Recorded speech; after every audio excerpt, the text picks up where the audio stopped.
can get you back inside your head. Before the summer ends and spread a little love.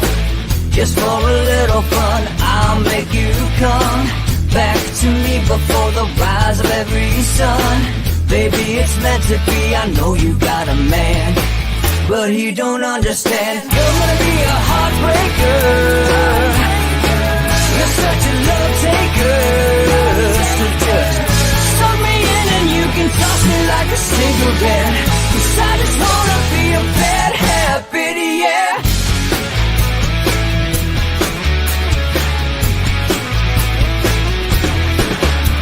There's rhythm in our love, it's impressive, excessive. You can't make this stuff up. My chest beats, it's restless, wakes the neighbors up above. Yeah, baby, come and show me love. Baby, come and show me love. Because you're gonna be a heartbreaker. You're such a love taker. So just suck me in and you can toss me like a cigarette. 'Cause I just wanna be a bad habit, yeah.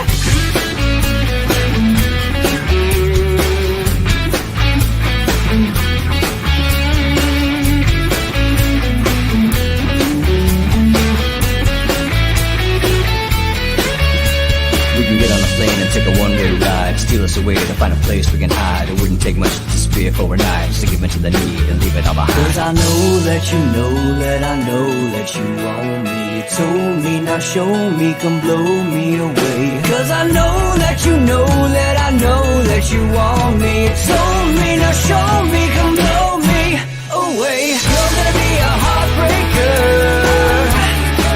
You're such a love taker. So just suck me in and you can toss me like a cigarette. 'Cause I just wanna be a bad habit, yeah. You're gonna be a heartbreaker. You're such a love taker. So just suck me in and you can toss me like a cigarette. 'Cause I just wanna be a bad habit, yeah.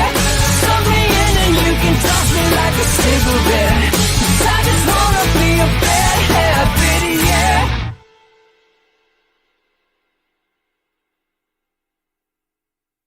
I didn't do that. You did. No, it doesn't bite. All right. Hey guys, good morning. Welcome to Inside.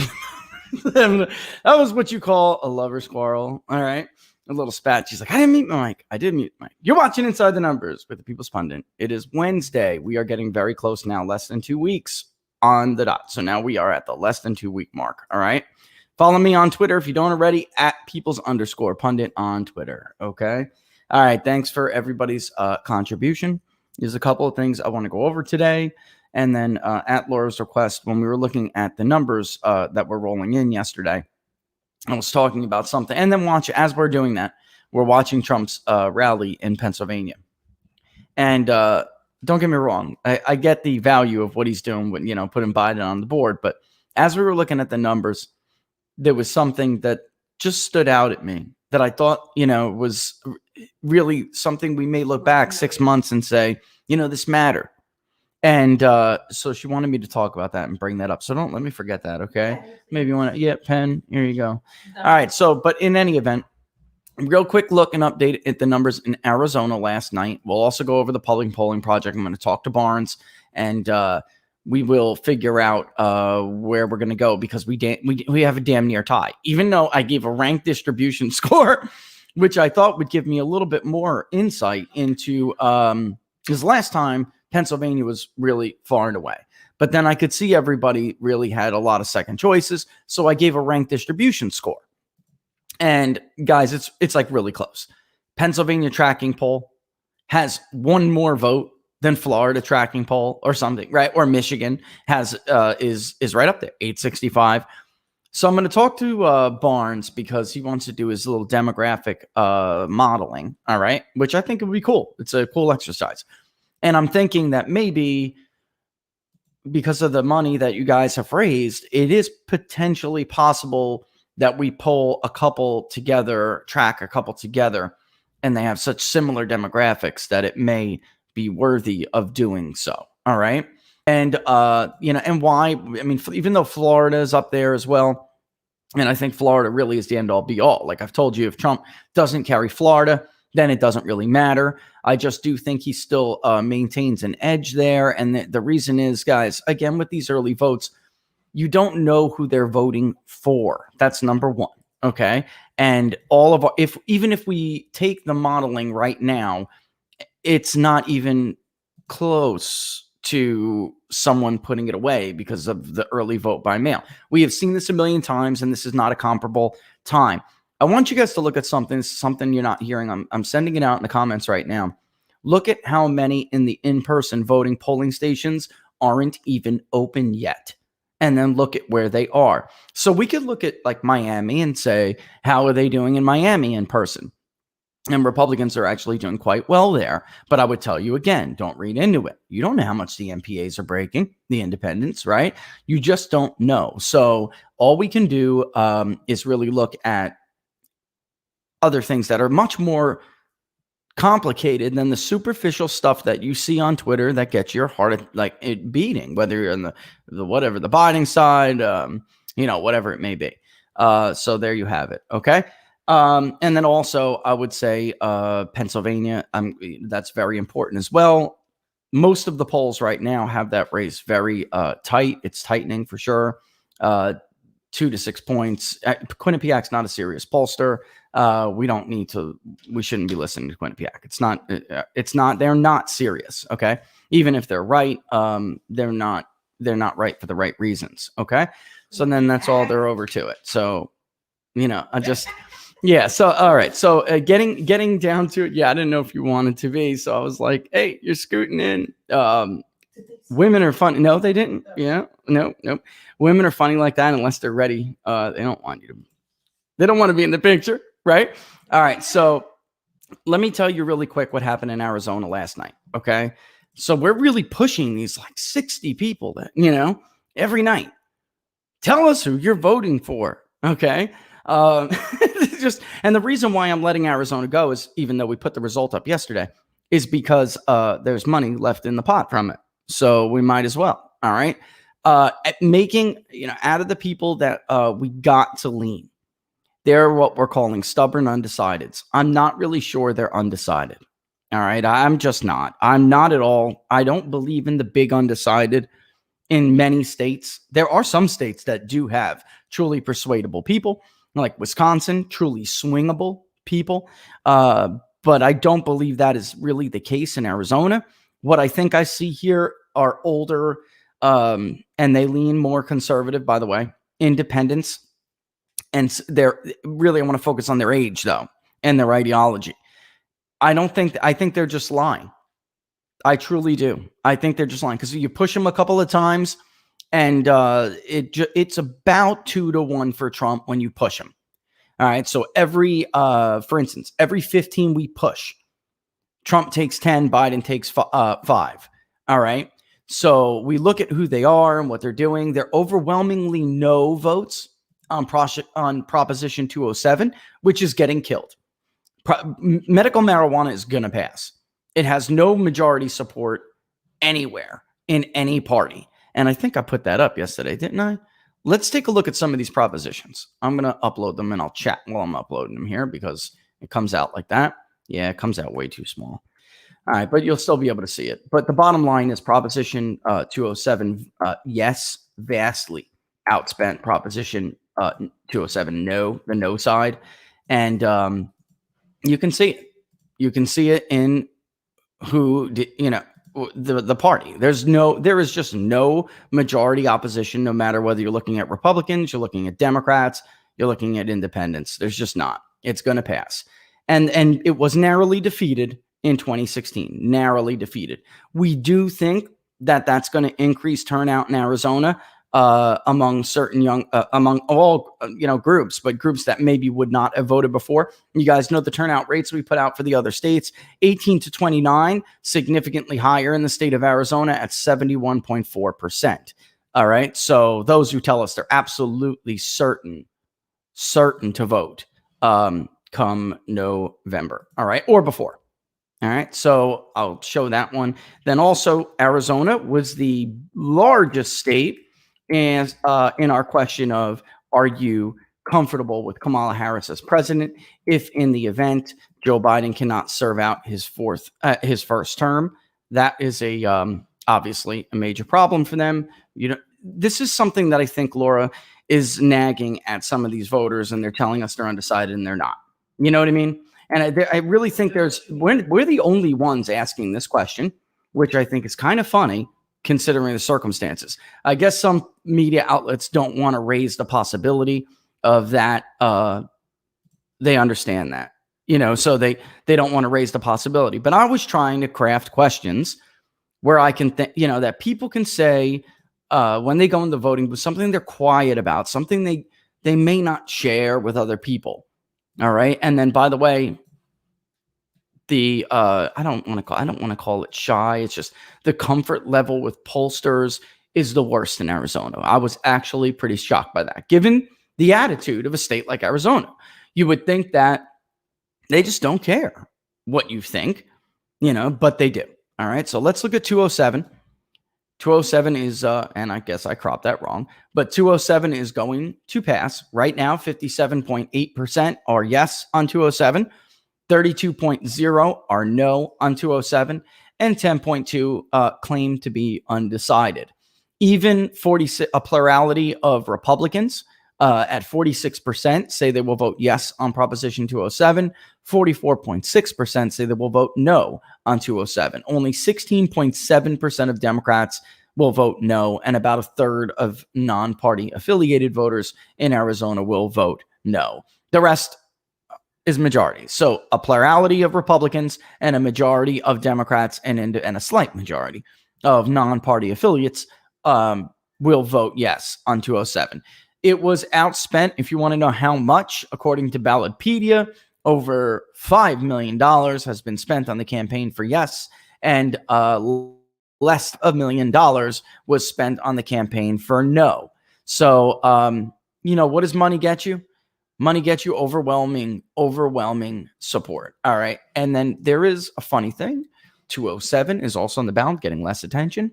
When we talk about the school closures, as you all know, teacher unions, they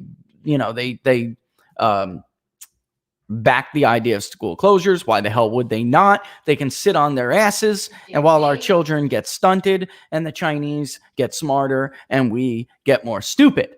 All right. When it comes to the kids, I just have no tolerance for party politics being cowardly. And right. I mean, I don't know what else to call it. You don't use children for political gain. All right. So it's definitely fallen. And again, it has fallen last night, by the way. So it's probably, I don't know. I'll mix it together. I don't want to keep speculating because people are misunderstanding some of the things I'm saying. But bottom line is, I did hear Trump slammed it in his visit to Arizona in Phoenix the other day. So it's maybe there is growing Republican opposition to 208. And what is 208? It's another tax about 3.5%, in addition to and 4.5% on couples who file more. It's on the actual questionnaire. When here, you know what? I'll give it to them because I'll tell you exactly how we asked this, just so everybody does understand that we asked it fairly, right? Mm-hmm. And very fair. I mean, it really is. When we ask ballot questions, it reads almost exactly. If we can get a hold of the ballot, it reads exactly like the ballot. All right. So it's very close in Arizona. Proposition 208, tax on incomes exceeding $250,000 for teacher salaries and school initiative 2020. A yes vote will enact a 3.5% income tax in addition to the existing income tax 4.5% in 2020 on single filers with income above $250,000 and joint filers with income above $500,000. It will distribute the revenue from the 3.5% income tax to teacher and classroom support staffs, salaries, teacher mentoring and retention programs, career and technical education programs, and the Arizona Teachers Academy. A no vote opposes this ballot initiative, thus keeping the highest income tax rate at 4.5% in 2020 on income tax above $159,000 single filing or $318,000 joint filing. All right. And as you see here, there actually is majority Republican opposition to this proposition. 57.2% will vote no, as will 41.2% non-party affiliates. They are the largest undecided group right now. And 73.1 Democrats will vote yes, very different than the rest of them. I do want to look at a couple of things that are interesting in the Arizona poll on the horse race. All right. So let's do that. And again, we did not include leaners here. All right. I didn't include leaners yet because there were so many out that were still making up their decision. Would that have helped one candidate or the other? It's possible. And let me just be, fair here. It's possible we artificially made it look better for Biden. It's possible. Why? Because he only got the days that are in the crosstabs that you see up now. He got the benefit of people who decided first. But that very day, and as yesterday, to clear up some confusion from yesterday, I did not include what we were showing, most of what we were showing you, because it was not properly weighted yet. Okay. So the bottom line is Biden may look like he's getting more. And in fact, when he was getting those leaners, that was the first state where we saw him getting leaners. Florida, Pennsylvania, they were leaning to Trump. Okay. But Arizona appeared a little different until recent. So now Trump is getting the leaners. Let me pull this up. I want to show you something, the difference between Mcsally's coalition and Trump's coalition, a very big difference. Okay. Which is kind of funny. And, not to give anybody any, what's the word? But, okay. Here's the vote preference, 47. And then this will change. This will update. Did you guys get the link for the tracker? This is for you. The link on that in the comment section that I sent out, that is for you. So bottom line is, you could share it if you want, but the map is for you guys to look at. All right. So I don't really give a damn who else wants to, look at it. You guys, this is for you guys who funded it. All right. And I know it's hard for you guys to see. Let me make it bigger. I thought it would help by taking Laura off, but it didn't. Okay. If you look at the age groups, all right, Joe Biden and Kamala Harris taking the first two, Trump taking the second two. I understand that's different from what other people are seeing with seniors. We think, number one, seniors are being overrepresented in many of these public media polls. All right. And by the way, I saw two internals yesterday. Seniors are never 35% of the electorate in Arizona. Never. And if you're finding them that high, when there's Proposition 207 on your ballot, there's probably something wrong with your poll. Even if you may get the top line right, and I may get it wrong. I guarantee you seniors will not be 33 and or 35% of the electorate. Seniors are roughly a quarter of a presidential electorate. And that, forget about exit polls, that is hard data, hard voting history from the voter file. As a comment on new voters, so far Arizona we did ask about that. The estimate right now is actually currently about 10% will be new vote. All right. So if you look at who've cast a ballot so far, all right, 18% of people who did not new voters, just voters who did not vote in 2016, make up people who have thus far cast a ballot nationwide. But that may not hold. And typically the new vote is a Democrat voter effort to get out. In the end, it never stays flat, is my point. We think it'll be about 11% in Arizona, 12%, at least as of right now. Okay. All right. So bottom line is the age issue in some of these polls, I take issue with. I do. I take issue with. And I don't think when you look at the electorate correctly, demographically and regionally, it is no doubt closer with seniors. There is no doubt. But if you underrepresent the 45 to 64 age category and you don't split them up correctly, and by correctly, I mean 18 to 39, you just cut into the 30 to 44 category and you may not get the proper breakdown with that. I'm just saying, again, even if they end up being right and I end up being wrong, I'm still telling you that is a pitfall. Bottom line. And I don't think I'm going to end up being wrong. I'm trying to point out why I think I am right. All right. Why? Because the 45 to 64 age category as well, if you weighted them down to weight seniors higher, and there's a closer race with seniors, then you may end up with a Biden +1 or a Biden +3. I easily could have done that if I weighted that way. That easily could have happened to us. All right. But we didn't, because that is not what the voter file and vote history suggests, or self-reporting for that matter. All right. The 45 to 64, and we can look at and show you they are not that much less likely to vote or certain to vote than the senior category. Seniors are always the most certain to vote. But even in midterms, folks, they don't make up 35%. Okay, so then there's that. And then you got to watch the two groups in the middle, which is actually why when we poll, we actually show you 18 to 29, but we do 18 to 24, 25 to 29. All right, we break it down 30 to 35, 36 to 38, 39. That's how we do it. And then we just show you 30 to 44 for exit poll comparisons. All right. Anyway, so there you have it. It is closer for two reasons. Actually, it's not. It's closer than it was the other day, but it isn't closer in our polling anyway than 2016. Really, it's not. Trump only won Arizona by 3 points. It is closer with whites, 49-42, but we definitely see Trump doing better with Hispanic voters who make up 18% in our poll, and he's winning 40% of them. And by the way, that is roughly, he gets almost no Democratic vote, right? And this is the difference I want to show people between Mcsally and his coalition. What he gets is the non-party affiliated Hispanic vote. He does better with them than Mcsally is doing. And I think it's because they trust him more on healthcare.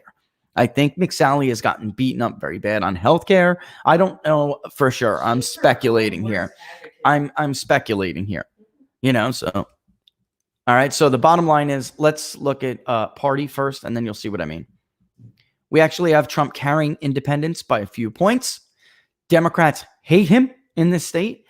Even though maybe I'm willing to concede, as Barnes likes to speculate a lot, I'm willing to concede it's potentially that some of them are parking their vote or claiming to be undecided. I would simply say, and by the way, this could edge up a little bit, this lead he has, because yesterday and we're talking about small samples, but you deal with small samples when you deal with tracking polls, right? So in the tracking poll last night, we got about 15 independents to lean. All right. And actually Trump took about 11. I think Biden took 4, something like that. So it could change as time goes on. But watch the independent vote when I switch between the president and the Senate race. Republicans, about 6.6. That's closing. Trump is, he's got that McCain wing of the Republican Party that hates him in Arizona. That hurt Mcsally badly in 2018. She lost about 12% totally of the Republican vote. That is what did her dirty. She actually only lost independents by a few points. The polls were wrong. The exit polls were wrong. They adjusted them since. But you're not looking. Trump, if he wins Arizona, he will not do it on the back of a Democratic crossover vote. He will do it on the back of independent Hispanics and to a lesser extent, Black Americans, because he's doing better with them too. But they're not loyal Democrats. I'm talking about more affluent Black voters, all right, who are independent, all right? And then look at the Senate race. Watch it. Watch the difference. Even though it's closing, I'm going to show you why it's closing. So Mcsally is... And by the way, she was down for the wise asses. She was down like 5-6 points in the beginning, right? 5 points. She was running. Yeah. She was down about 5 points when we started tracking. She was always running anywhere between 2 to 7 points behind Donald Trump any given day. All right. And it's just a totally different coalition. So here we have what looks to be a loss again among independents, although I think they will break for Mcsally and they will start to close up. I really do. Why? Because I saw it last time in 2018. Independents in Florida, independents in Arizona. The numbers don't make sense when you look at the polls, pre-election polls, and then you look at the exit polls. Sometimes the exit polls will adjust themselves so it doesn't look like some ludicrous break. In truth, the independents in these states don't really break that big. They never do. And I don't suspect they will here either. I just don't. I think it'll close. I could be wrong, but I think it'll close. Now, Mcsally is running more competitive. She's down to 9.9% among Democrats. It was like 11 the other day. She's down to 9.9, roughly the same. We're talking about margins of sampling errors here. So very close. But the bottom line is she gets some Democrat base, whereas Donald Trump gets nothing. I mean, almost nothing. They hate him there. They hate him. But the difference is Donald Trump is winning independents. And then also Donald Trump has locked up his Republican base. Mcsally is now just starting to. When we started to poll, about 15% of Republicans were saying they could vote for Mcsally. That is now down to 10.2, which is certainly helping her and taking a comparable share of her Democratic base is certain of his Democratic base is certainly helping. She better hope if she wants to win, if she wants to close this in the end, which it will be hard for her to do, but it's possible. If she wants to, why? Because look at how many Democrats versus Republicans are undecided.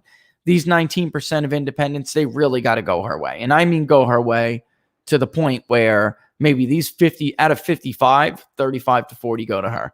Because why? Because these guys are going to go in lockstep to Mcsally. And for some reason, there's a part of the Republican Party that has been, and we saw this in 2018, that has been punishing Martha Mcsally. Okay? I don't know what it is. I'm not intimately familiar with Arizona's internal politics, but, you know, the McCain wing and the people who they hate the current chairwoman. They kind of view Mcsally. They feel like she sold Trump out. I mean, sold them out for Trump kind of thing. And look, you can clearly see they're just cutting off their nose despite their face. You know, I mean, I don't know what causes you to forsake. Isn't she like the first female fighter pilot or something? Yeah. Right? She has a great record. She's just not that great. And did you see the debate?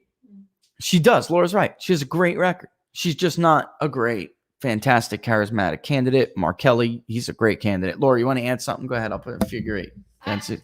I just think that she needs to be more confident about herself and fight for herself and not be ashamed of it. Like she was weird on the debate. Back down a little bit. Like she feels a little meek, right? Meek. Like, be proud. Smack Mcsally across the face. Smack him, huh? Smack him around a little. She came across as kind of weak to us a little bit in some of the exchanges. I don't think that senatorial debate, very nice, but she seemed like she was deferring, right? Deferring to him. But nice doesn't win. Nice does not win, indeed. Nice does not win. I just wanted to point out the difference in the coalitions there. Mm-hmm. And then also, too, the first thing I will ask people when they show me these comparable polls is, some of these political polls that showed Sinema by 6, Sinema by 8 in 2018. Before we conducted this poll in Arizona, we dissected region, education, and we crossed it with ideology. All right. It's the benefits of having a very detailed voter file database where you can do this. And what it seemed to us is that some of the Fox polls, which did close at the end, but some of the other media polls that gave Sinema a bigger lead, their ideology was in the wrong areas. Okay. So like, for instance, they would get a sample in Maricopa, but that sample would be more liberal than Maricopa County is, or more, really not even liberal, more moderate. It was an issue of the difference between moderate and conservatives. And I know you don't wait for ideology, but if you get region correctly, that'll pan out. And in fact, when we did, adjust for that as far as where we were sampling from, lo and behold, ideology went closer to 40, and it was, roughly 35 in the wrong areas. And that is not correct. So I really, that's why I do feel confident in this. All right. So speaking of ideology, when we look at the difference between Mcsally and Trump, Mcsally is getting 12% conservative. That is better. I mean, that is worse than Biden is. It's just watch when I change to the presidential vote. Okay. Donald Trump does better among moderates. All right, which is, I know, crazy, but that's where we're at. And then county region, breaking this down by county region, Trump is right behind Biden, and this is within the sampling era in Maricopa. He just does way better in Pima, and I was shocked. He does. Hillary Clinton, he still got 40%, a little bit in Pima in 2016. Hillary Clinton only beat him in Pima by about 14 points, something like that, if I remember correctly. So it's not that off base for me, although I was a little bit shocked Biden was underperforming there. He's just killing it in the rest of Arizona. All right. And I mean killing it to the point of killing it. And then like Yuma or Yavapai, for instance, Mcsally got about 60% in Yavapai. Donald Trump's at like 66% in Yavapai, a couple of points higher than in 2016. All right. So let's see where. Now look at Mcsally, by the way. I mean, it's just crossed completely, a little bit weird, but she's getting killed in Maricopa. All right. And maybe Pima's a little bit too conservative on that end. We'll see. But she didn't do bad in Pima either, by the way. It's just that you can't get killed among moderates the way she's getting killed in Maricopa County. And that's the difference between Biden up a couple of points in Maricopa, which Trump won by 3 to 5 points in 2016. It's well within the sampling. Could he edge it out? He could. Could Biden win it a little bit more? He could. But as long as Trump gets that big raw vote that we see that Mcsally slightly is not getting yet, she needs to increase a little bit there, and she needs to do better with moderates if she wants to beat Mark Kelly. Moderates specifically in Maricopa County. All right. And Pima probably was a little bit overrepresented in this, and maybe a little bit too conservative. That's why you see Biden at maybe 48. Okay. So there. But the stuff tends to work itself out in the end. It really does. Maybe Mcsally is doing better in rural. Right. Maybe Mcsally is doing better in rural, the rest of Arizona, whereas she does worse in Pima, I'm sure. She actually did not get killed there. Did I get area up there? I didn't. And I really wanted to show that. One downfall for Donald Trump in this, pretty big, is that he did do very well in suburban Arizona. He does have a lead in suburban Arizona, but it's only a few points among those who self-report, by the way. That's worth noting. All right. So voter likelihood. Let's look at voter likelihood. Or actually, I should have done the presidential vote. Right now, it's a matter of getting out the vote. If Trump can get out the vote, he'll win Arizona. He's got to get it out, though. Watch. You'll see what I mean. And you'll see why it will be a high turnout here. All right. So there you have it. Certain or already voted, 48%. That is all, what's the word? It's overwhelmingly people reporting they are certain that they will, not that they have. So he has got to get this vote out, or else he could come up shy if on election day he has a smaller than expected turnout. We see this everywhere. Likely to vote, meaning the odds are greater than 50-50. Trump is winning there as well. Unlikely to vote, even though we did include them. Why? Because some of these people lie to you folks. They'll tell you they're unlikely to vote. They absolutely have voted before. Maybe they're 3 out of 4s. All right. They voted in 3 out of the last 4 cycles. So we put them in there because, of course, they're likely to vote. It's a high interest presidential election. All right. So some of them fall in that category, not many.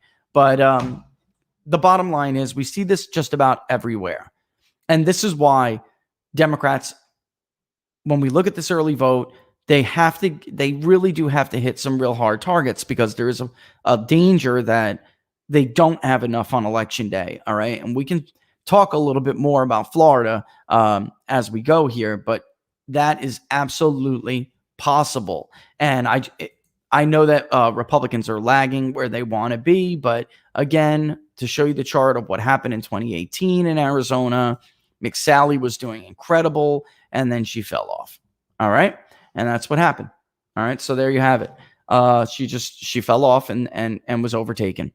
And really, another thing, why I always say you can't divine the early tea leaves, because there were tons of people, which I mean, I could point out, but I'm not going to, who were saying, oh, it's just too much Republican vote. It's just too much Republican vote. And pollsters like myself and others were saying she's losing too much of her base.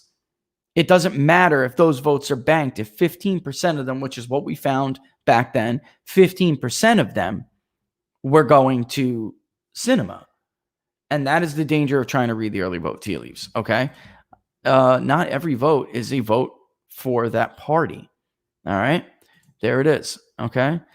Yeah, Laura is biased. She doesn't have to be unbiased. No, what she's saying is that I'm biased about Texas. Carly is saying Texas is purple. I said, I don't think so. Texas is not purple. Yeah. Texas is a red state. Biased, and actually, the early vote in Texas looks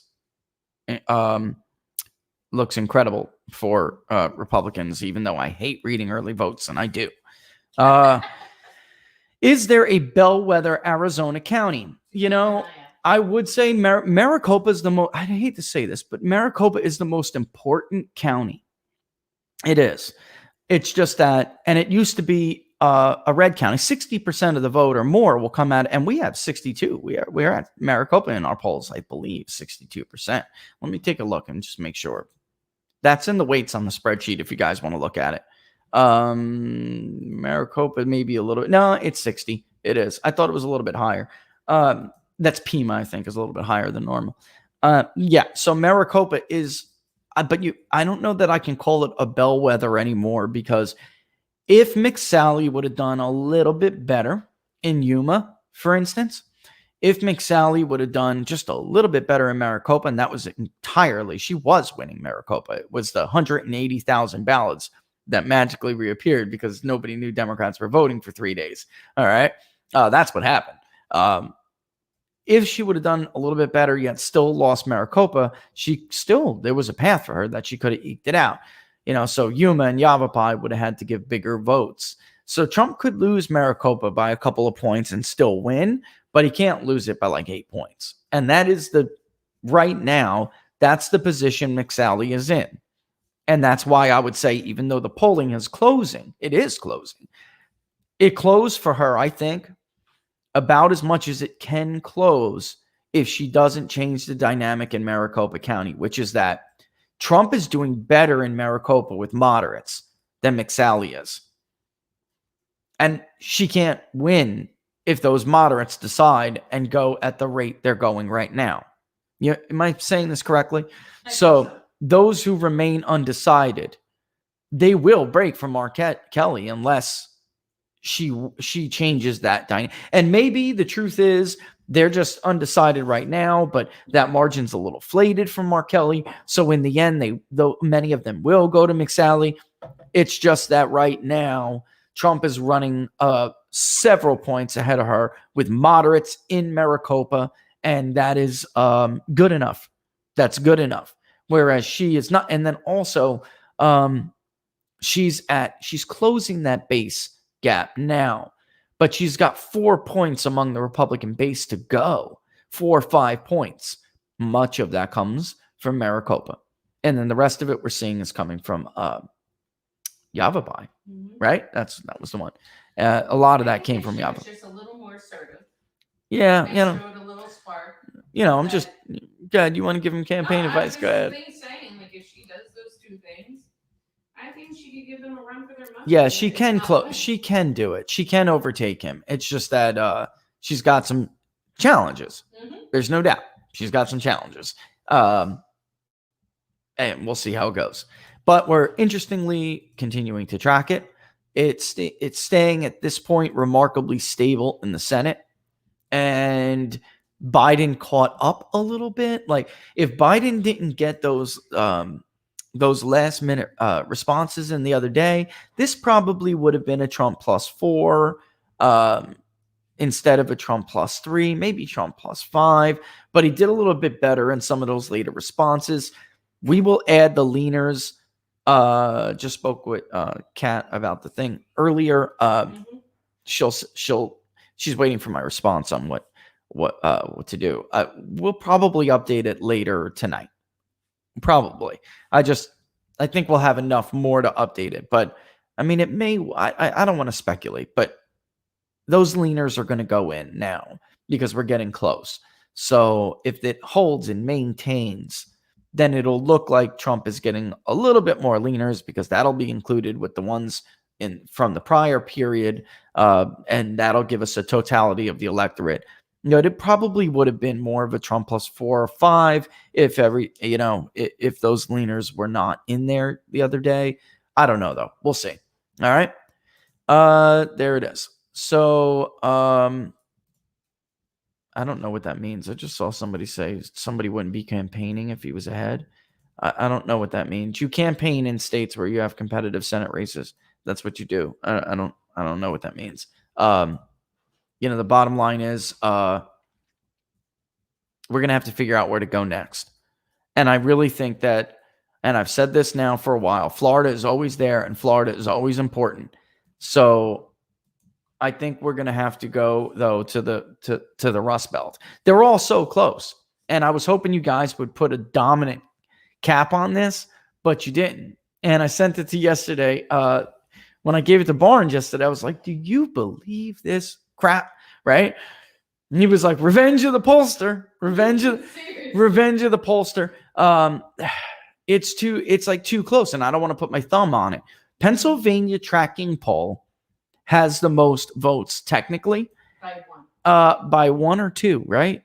1, 2 has the most votes behind Michigan, not ranking.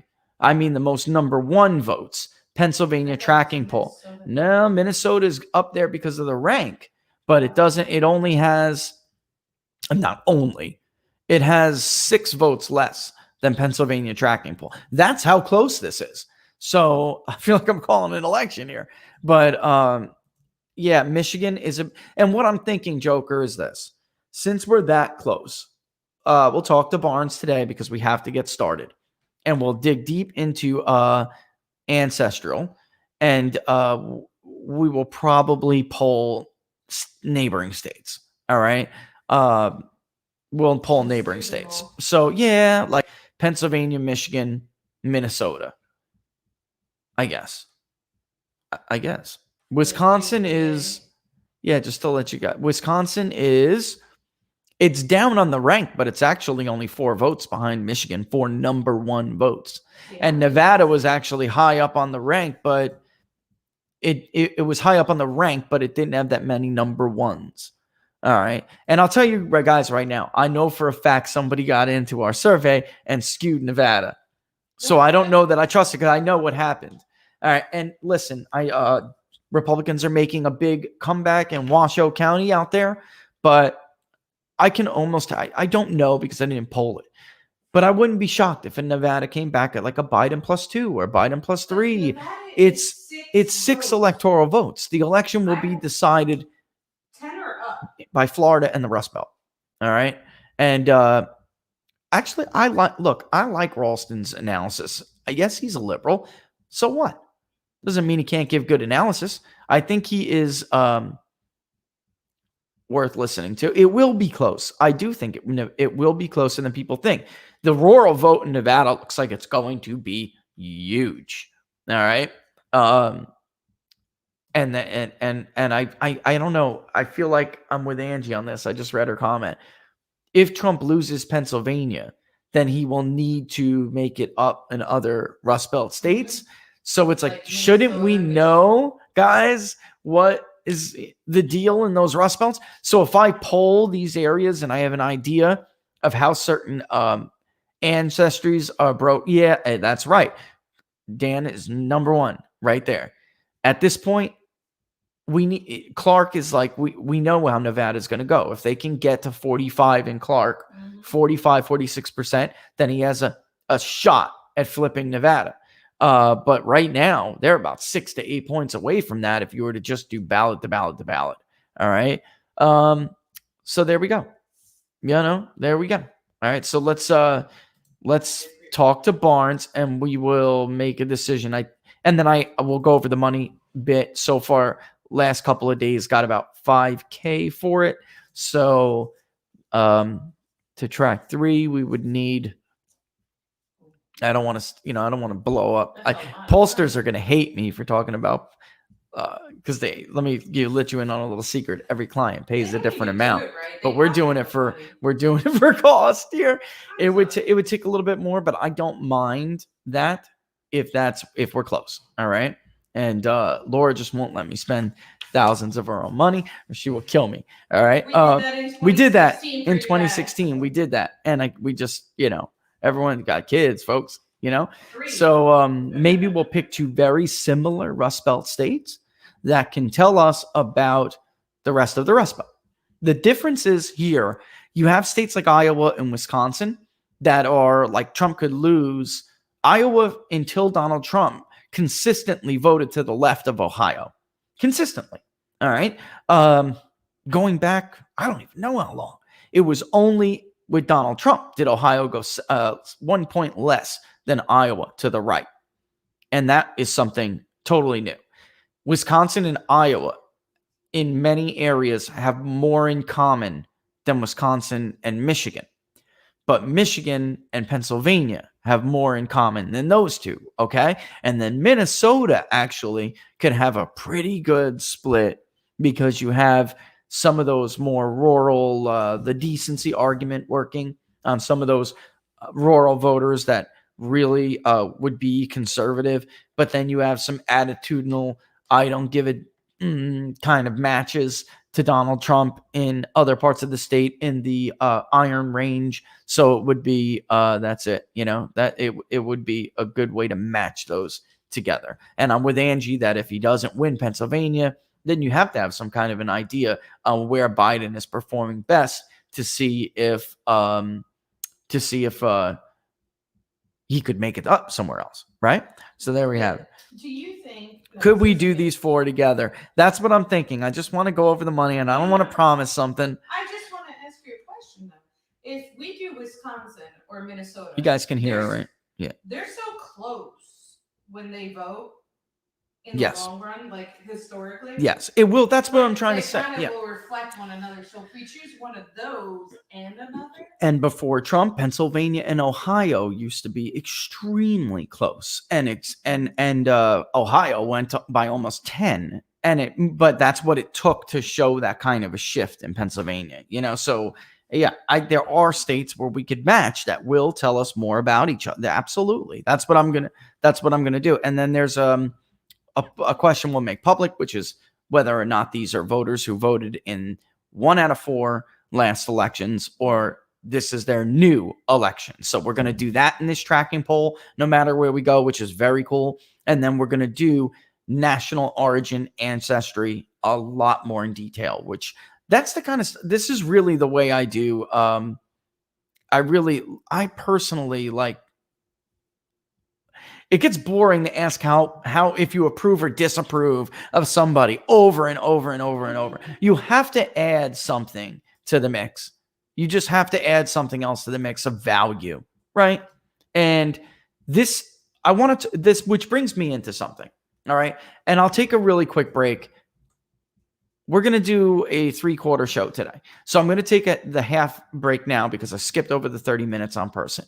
When we come back, I'm going to talk about why I think Donald Trump is underpolling his approval rating, which I was very skeptical about when I would see other polls coming out. But we have consistently found this now. In Arizona, it's about 3 or 4 points. In Florida, it was about 4 points. In Pennsylvania, it was about 3 or 4 points. Why is that? All right. I think I got it. I do. I really do. I think I got it. I spend all of this time modeling these voters inside and out. He would be the first president to lag his approval rating and vote share if he loses. He would be the first president that has happened to. And I think I know why it is. And I'll be back in 2 minutes to discuss it. Stay tuned.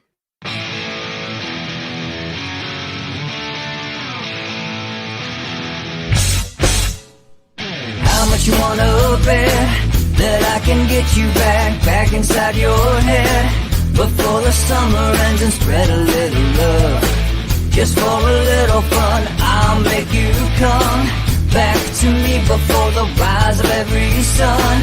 Baby, it's meant to be. I know you got a man, but he don't understand. You're gonna be a heartbreaker.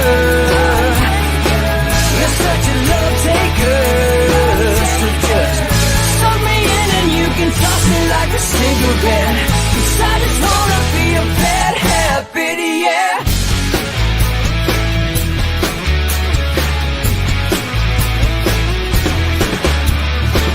rhythm and our love, it's impressive, excessive.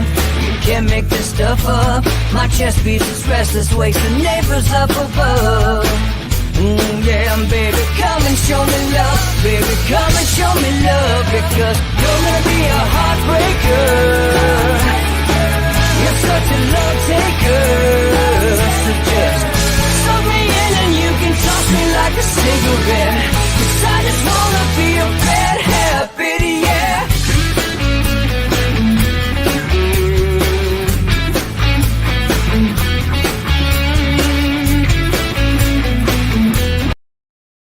All right, and I killed it early because I was I know want to fit a lot in here. All right.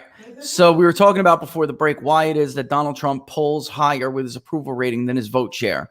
And yesterday, like I was saying, this alluded to this in the beginning, when Donald Trump was speaking in Pennsylvania and Laura and I were overlooking the responses that were coming in, I'm crossing stuff, I'm listening to him talk, and it dawned on me. It really dawned on me a part of the message I think that Donald Trump is missing. And I'm not saying this to give campaign advice. I'm saying this to be a good social scientist. Okay. Mm-hmm. What Donald Trump is missing is this. He was elected in 2016 to change things, right? They wanted an outsider to root out corruption. People overwhelmingly. I mean, look at his lead on the economy. Look at his lead on who do you trust with U.S. and China relations. Look at his lead on trade negotiations, right? Problem is when you fix a lot of things, then people have more time on their hands to worry about the peripheral, right? Or even to be scared into something like coronavirus. You're not scared with coronavirus when ISIS isn't cutting off journalists' heads on YouTube, right? All right. So you have all of that kind of stuff, mainly the economy and then the outsider issue. He's not capitalizing as much as he could because of coronavirus, and he hasn't been able to break through the coronavirus thing yet. They've been able to remarkably, and much to my surprise, drag this issue on. And even though people do overwhelmingly approve of the job he is doing on things like the economy that matter most to them, and that is the top issue, the second and third and fifth and sixth issues are killing him. And this is why. Yesterday, we're watching as these numbers roll in. Somebody's got Fox on in the, we have, don't hate me, we have surround sound in the other room and the TV on the wall, and I can hear it. And Laura and I are talking. And Marie Harf is going on and on about coronavirus on Fox News. Just bear with me. Okay. He's not talking about this. And Mark Thiessen says that, you got to forget about the Biden corruption issue and, why focus on the economy. Just as these two people shut their mouths and the rally kicks in and we can hear the rally, he's actually making an argument that they're saying he's not making, which is remarkable. But that is the relationship with Trump and the media. They'll never give him credit. They'll say what they want to say no matter what. But here's where he feeds into it. He starts to go off again about, nobody's ever done this, right? Nobody's ever done that. He needs to park that stuff. And instead, this is what is missing from his argument. You hired me in 2016. There's a fatigue. Let me prelude what I'm going to say with this. There is a fatigue. There are people, they know he's the better guy for the job. They're reluctant voters.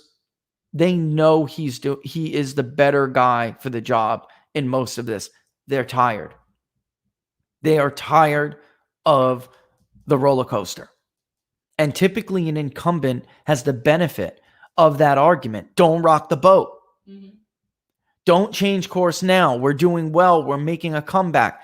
Don't rock the boat. But instead, they've turned that argument around on him because they create the waves and then cry about rocking the boat. They create the waves and then cry about getting seasick. What he needs to do, and he has not done, is explain to people, hold their hand a little bit, and say, you elected me to change things. You elected me to end this. Don't give up yet. You will erase everything we accomplish if you change course now. Stick with me. Don't give up yet.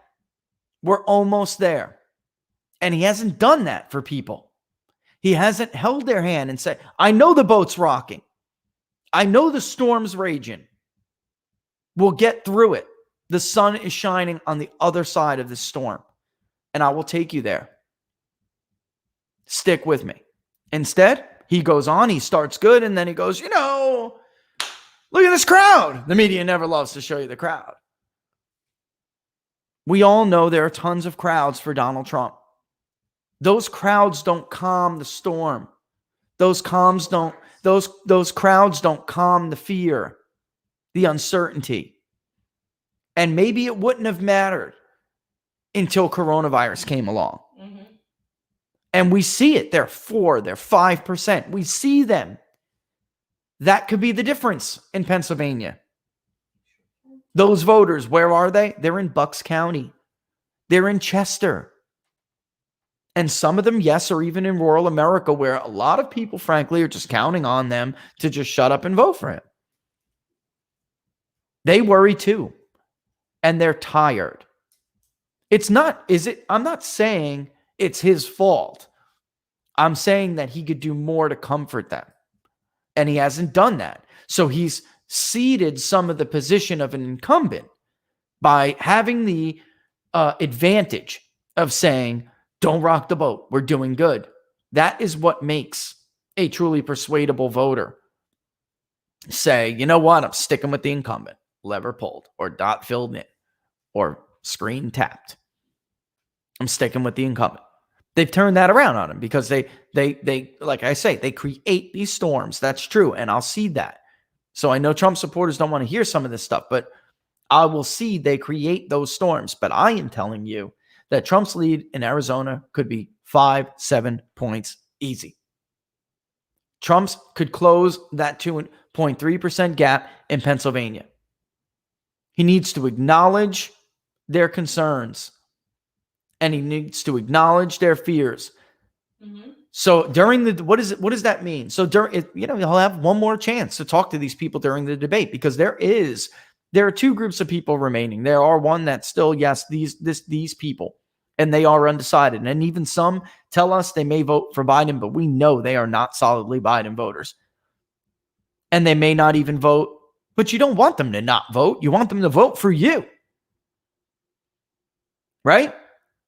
Wouldn't you rather have them come out and vote for you instead? So during the debate, instead of the bluster, they're going to have the mute mic and mic muted and everything. They're going to play games with him. He can bring up the Hunter Biden thing. You're stone cold corrupt. You took money from your son. We all freaking know it. And then stop and turn to the camera and look at the American people and say, this is the corruption you elected me to end. Don't go back to this. Don't enrich this filthy man's pockets. I know the seas are rough, but don't undo everything we have accomplished for fear because they scared you. Stick with me. We'll get through it. That's his argument. That is the argument he needs to make. And that will get him that little 4% block, Laura. All right, go ahead. But what I'm saying is if they don't stick with him, he also needs to mention that there is no chance. Yeah, we're never. Yeah, back. If you elect it right. So, and why are we saying this? Because we're talking about the reluctant 2016 voter. All right, and that is what they pulled that lever for a reason, and he's got to tell them, which he has not done yet, that there is no chance if you let them win. Yeah. If you let them win, or if you change course. They've won. That's better. If you change course now, then they have won. And you can, there's no coming back from it, right? So, that is what I'm telling you. I see it. I hear them. Just like I heard, people follow me today. Why? Because I heard the Trump voter on immigration. I heard the Trump voter on trade in the Rust Belt. I just shut up and listen. I think that's a big difference between me and other people. And I can hear these people now. And they are saying, I'm tired. They have been beaten down over 4 years by these, like I said, they create these storms and then they scream that the boat is rocking. And these people are just seasick. You understand? Am I making a good enough analogy? Yeah. And there's not many of them. And of course, there's people who love the president and love how he acts. But he can't win with just them. That is the element to this re-election campaign from this incumbent president. It's different than anything I've ever seen before. That's the element that's missing. And it took me a little bit. I could feel the fatigue. I saw it. It took me a little bit to articulate it. But this guy is somebody different. We've never seen anything like this before. So how could you turn around the advantage an incumbent has with that very simple argument? We're coming back. GDP in the third quarter will be plus 35%. We're going to end this year on top. Don't turn back now. Don't change course now. Don't give up now. Don't let them win. You have coronavirus. And the Biden campaign, everyone laughs at for hiding in the basement, but their strategy is to just let Trump self-destruct himself because they know these voters exist. They know they're there. And guess what? The women, right? The suburban women, we have found that they are only part of this equation. There are older people too, seniors. They're over it. Now, the working man, 30 to 64 years old, they're ready to rumble. They don't care. They don't care how many times you rock the boat. They'll fight you, and they'll fight you to the bitter end. But attitudinally, you don't find that indomitable spirit in every group of voter in this country. That's a sad reality. It's not Lexington and Concord right now, where every man grab a gun. That's just not how it is. These people are tired. And he has not been the comforter that he needs to be. 40% with Hispanics in Arizona, and it's plus 3. That's why. I'm telling you that's why. And I'm not saying he can't or they won't in the end go in the booth and just do it anyway. Because there's a lot more I can talk about with this. I think a ton of people are lying to us. I just can't fudge those numbers. Yeah. But I think it's clear a ton of people are lying to us. They strongly disapprove of Donald Trump, right? This is a perfect profile. We were looking at it last night. They strongly approve of Donald Trump. Strongly. Right? They'll tell us that they are completely uncomfortable talking to a pollster. They do believe there is a shy Trump vote. They call themselves either moderate or conservative, but they're going to vote for Joe Biden. 3.5%, 4%. Does anybody seriously believe that? I mean, maybe one, because of statistics is statistics. There is always the exception. But we're talking about high exceptions. Trump excels as connecting. When he connects, he draws you in. So it is possible for him to sway those people. Oh, absolutely. I'm not saying, I don't want people to misunderstand. I am saying this is what the difference is in Pennsylvania right now. Mm-hmm. That is the 2% difference. I'm telling you it is. Mm-hmm. There are these so-called undecideds, so-called slight Biden voters. Some of them voted for, Trump is not losing that much of the people who voted for him in 2016. We just simply, but elections are won on the tiny percentages you find in these different groups, won or lost. Hillary Clinton didn't understand that. You pull a little bit from here, you pull a little bit from there. She was just relying on this overwhelmingly D electorate, and no right-minded person would vote for a guy like that. And the fact of the matter is they want to change. This is different.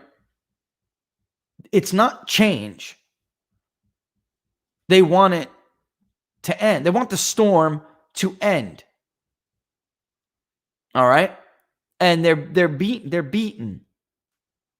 They've been beaten. Like in here. You understand what I'm saying, guys? All right? I don't know how else to best explain that. And they need somebody to stop talking a little less about themselves and a little bit more about them. And if you don't believe me on that, then I don't know what to tell you. Believe me, it's there. let's look at comfort levels. Speaking of comfort, with Kamala Harris in Arizona. Again, another perfect example, of some of these people we flatly think are lying to us. This is why we asked this question. Suffolk took our idea in Pennsylvania. You see the poll this morning? So they have, I think, Biden up by like 6 in Pennsylvania. Biden needed a 6 or 7, or really Nate the Slimer needed a Biden 6 or 7 because all of his averages were being propped up by a crappy Quinnipiac poll. And the rest of them showed a 2 to 6 point race, most of them closer to 2. Yet he still had the average above 6 because he unskews them. All right. And then the bottom line is CNBC also now it's a 2-point race in Pennsylvania. But Suffolk came out, and Suffolk didn't go as far as we did. They simply asked if they were worried about the age of each of the candidates. Overwhelmingly, they were not worried about the age of Donald Trump. All right. They weren't. They thought, he looks alive and well to me. But they were worried about the age of Joe Biden. It is a quiet problem for voters. All right. Regardless, I know the media is trying to keep this a secret. We're trying to find where, if and when these polls are wrong, which we do believe they will be wrong. It's just a matter of how badly. If and when it's not Biden plus 11 in Pennsylvania, what possibly could have gone wrong? So we started to ask a lot of prying questions. Here's Harris, all right? And simply said, just for new watchers, how do we ask this question? All right, let me go to the actual question. Let me jump to it. Expressing trust to handle issues, top voting issues. Where did I put it? In current events? Probably. I probably put it in current events. Yeah, I sure did, I guess. Here we go. The question reads, Joe Biden, 77, called himself a, quote, transition candidate. And both he and Kamala Harris have made headlines using the term Harris administration instead of Biden administration. If elected, Biden would replace Donald Trump, 74, as the oldest president to serve. How comfortable or uncomfortable would you be with Kamala Harris as president if Joe Biden was elected and could not serve out his term? Arizona is the worst result we found so far. All right. A total 38.7 tell us they are very uncomfortable with the idea of Kamala Harris being the president if Joe Biden cannot serve. Only 33.2 were very comfortable. This has been closer to even in most other states. And while half typically are uncomfortable or close to half, we have never seen it this lopsided in favor of uncomfortable. And it's not just Republicans causing all of the damage. 37% of independents were very uncomfortable with the prospect of Kamala Harris being president, as opposed to only a quarter who say they're very comfortable. And that is lopsided in the direction, the somewhats, that is lopsided in the direction of very uncomfortable. So as you can see right here, when you add the two puppies together, guys, you have 48.7 plus 3.5. You have over 50%, about 52, right? So about 53% of voters who are at least somewhat uncomfortable, skewing heavily, very uncomfortable with the idea of Kamala Harris being president. If you don't think that weighs on their minds, you're kidding yourself. Absolutely kidding yourself. 14% of Democrats are at least somewhat uncomfortable. 14%. So again, we identify people who tell us this. They tell us, we're undecided. Yeah, we strongly or somewhat approve of Donald Trump, And no, we're not really comfortable talking to voters about our political beliefs.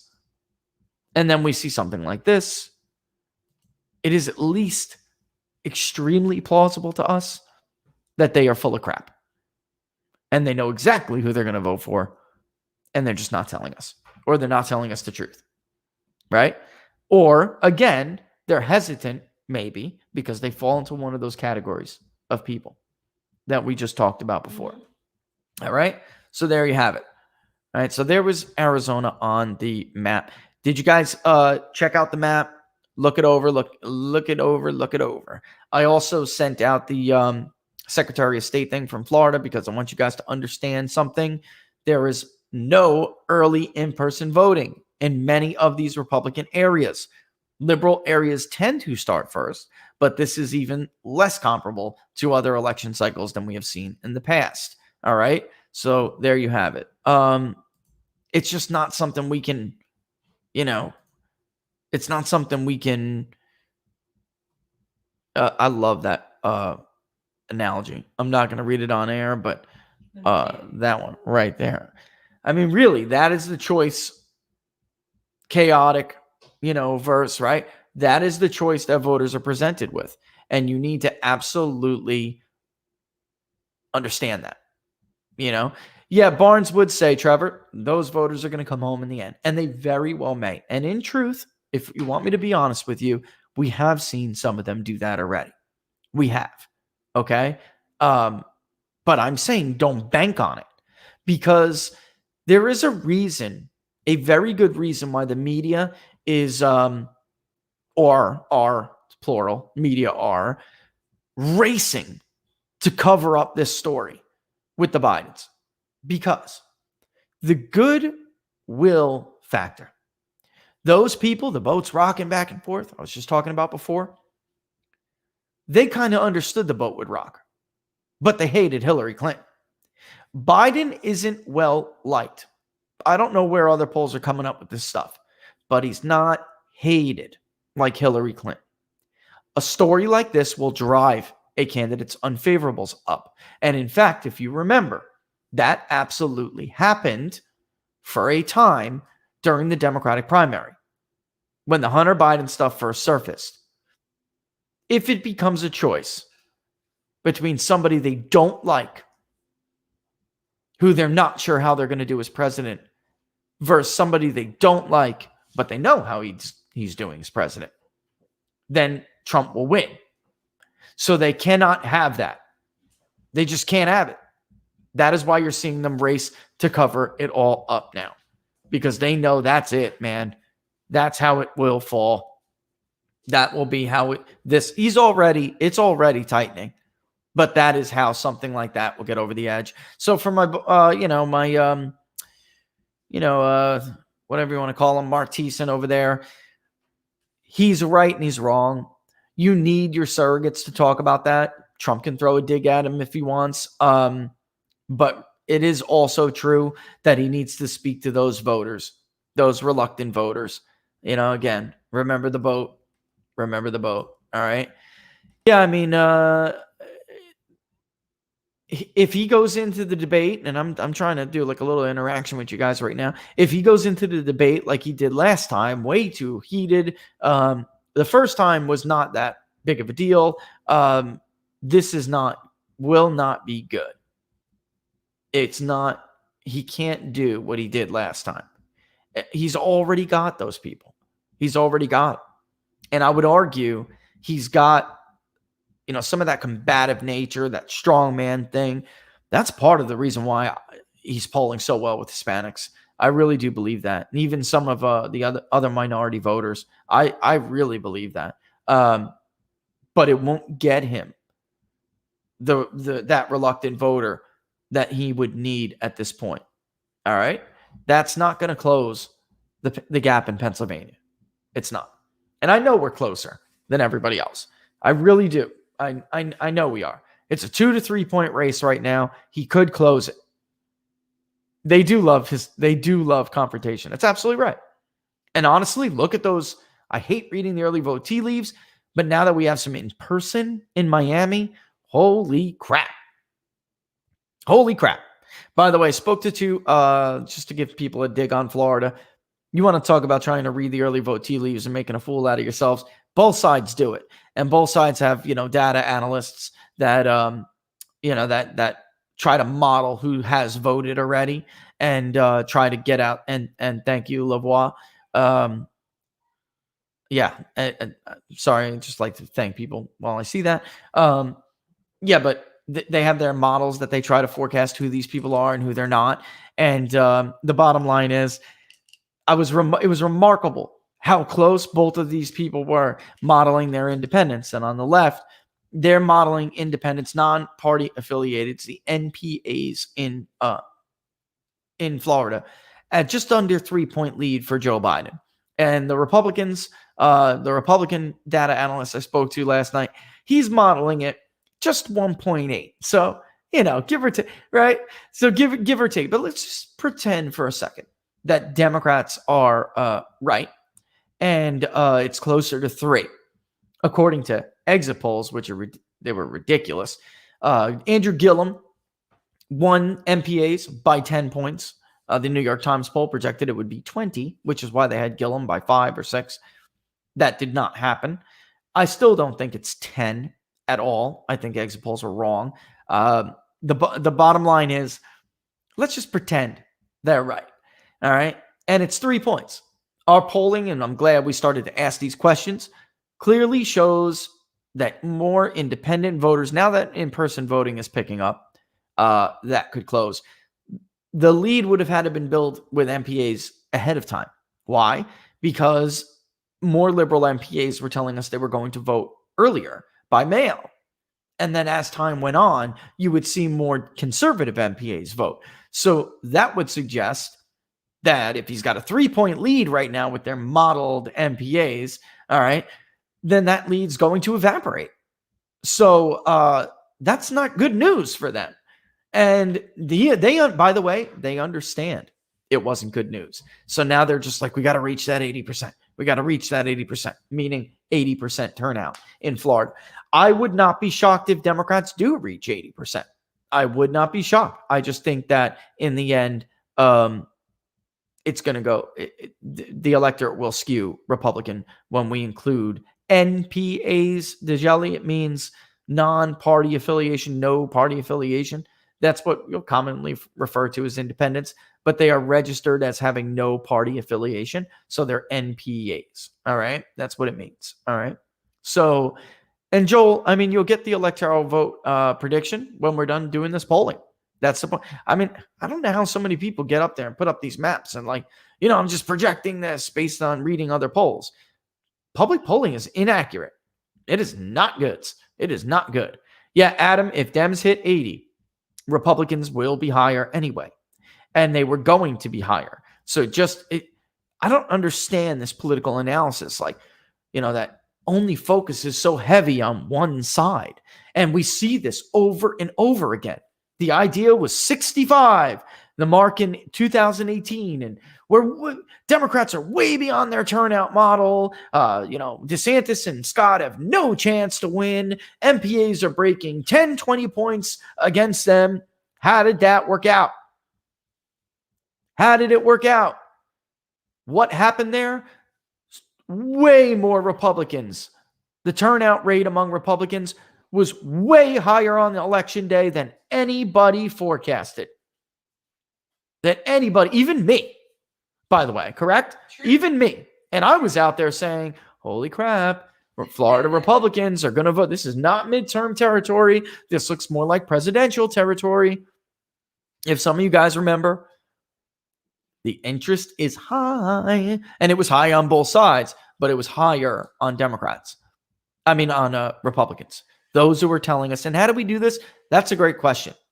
We simply ask people, are you certain to vote? And then their vote history has a factor in that as well. And then whether or not people are new voters. That is how we project an electorate, right?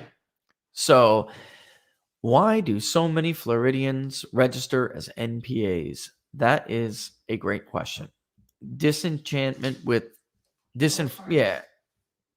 They're just, disenchanted. They're over it. Yeah.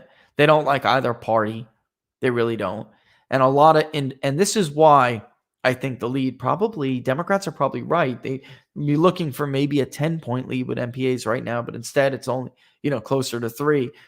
They're probably right if the consensus of polling is accurate. So, and I'm talking about good polling. I'm talking about people in Florida who have a proven track record. Trump is at 40% Hispanics, almost with everybody. in some polls, including the Suffolk poll, he was damn near tied. Mhm. In the Marist poll, he had majority support, and Biden was lagging. That can't just come from Republican Hispanics. There aren't enough of them.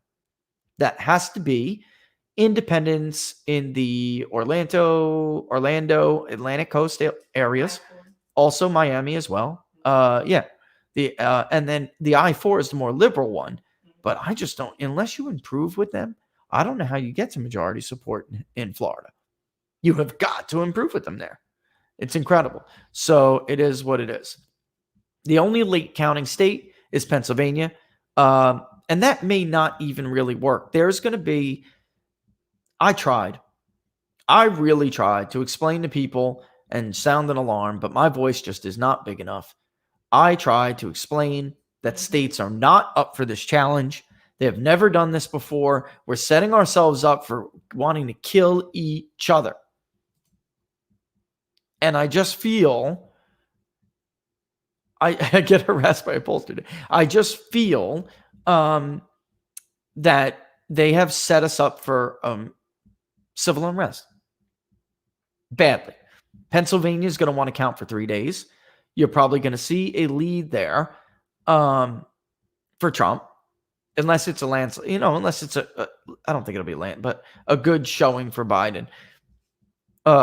Then 3 days will go by and you'll start to see that margin change, and Trump supporters are going to flip out, rightly so, because he's taking a lot of heat right now. But Robert is right. They have perfected the art of voter fraud in Pennsylvania. And you will see that lead slip and slip and slip and slip. And Trump supporters are going to flip out and start screaming voter fraud. And it's just, why did we do this to ourselves? Why can't we just, we're the most supposedly developed Western country. But, and if some of you guys have been out there, you served in the Army during the era of George W. Bush and nation building, then how strict some of these developing countries, how strict some of these elections can be when the U.S. themselves and the UN are overseeing them. They have more integrity than we do. Election integrity. It's incredible. Why did we do this to ourselves? But Florida is one of the only ones. Barnes is right about when there are Democratic governors, there's a risk. There's a risk because it is now really, that stuff is controlled by local people, and the only thing that can stop it is the governor. That's the only one who could really put a kibosh on it. So if you have a Democratic governor who tells you, that voter fraud is real while they're stuffing ballots in Philadelphia, and you don't find out until 4 years later, like is the case with the indictment the Justice Department issued about 3 months ago, that really sucks. That is what it is. And all of this builds up and builds up and builds up and leads to something that could have been completely avoided. Civil unrest that could have been completely avoided, right? So there it is. Yeah, they can't count their votes. I do feel confident that Florida will not be a total mess. I really do. In Pennsylvania, I'm not. There will be arguments over naked ballots. Some people, I don't even want to give you guys the numbers. Some officials we spoke with in Pennsylvania, I got an email from the other day. He thinks that there could be six-figure number of ballots that get thrown out between being naked. The state, I know naked means it has to be double sheet, basically, right? I know what it means. Lord, you dirty mind. But the bottom line is they've never done this before the way they're doing it now, and they're setting themselves up for this kind of crap. And then also postmarks, now the Supreme Court, thanks to Justice Roberts, the Bush wing of the party has some real nerve. They do. They gave Roberts, and then also too, by the way, they're worried and they're insulted by Trump's attitude. They're not insulted by Joe Biden using his son as a funnel. Come on. Maybe that's because the Bushes are themselves corrupt. I can only assume, really. It's unbelievable. I tell people this all the time, but it really is true. The reason why so many people in media and the political class are not offended by what they saw with the Clinton Foundation and what they see with the Bidens is because this is perfectly normal corruption in this country. It's just true. It's sad, but it's true. That is perfectly normal corruption. All right. So there you have it. Yeah, and Pennsylvania with the postmarks. Right? So state law is very clear. The Supreme Court didn't care.